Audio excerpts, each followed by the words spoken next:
Max Clark is one of the more famous high school players we've seen over the last decade. He's also one of the most tooled up. I'm Jeff Ponce, one of the baseball writers here at Baseball America. Welcome back to Baseball America Quick Hits. I have our lead draft analyst, Carlos Collazo, alongside me. Talk to me a little bit about Max Clark. This is a name that's been hot for a year plus on social media.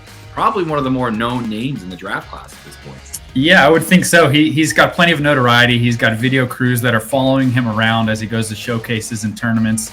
And he's also performed on the field, which is why he's as prominent as he is. I think first and foremost, we'll get into some of the tools in a little bit, but first and foremost, he's a great hitter.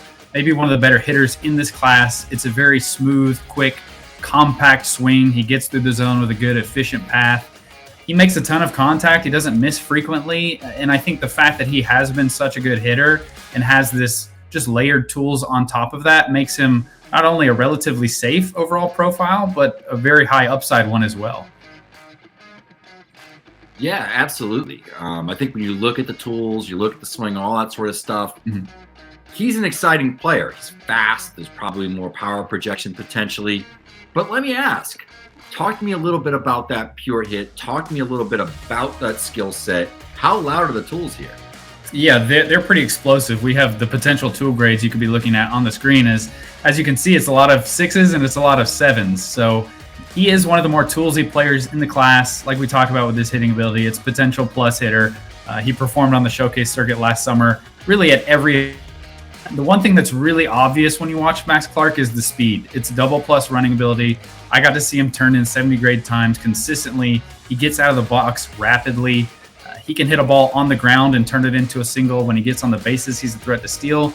And he covers a ton of ground in the outfield as well. On top of his hitting ability, I think he's got a chance to be an easy plus defender in center field because of that speed.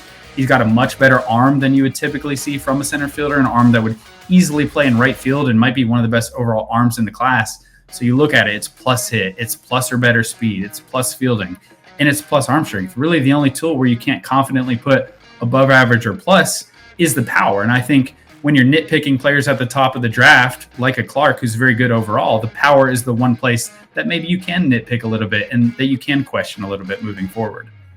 Let's get into that a little bit. Power has become more and more important, it seems like, in terms of grading these guys out, projecting out impact major league futures.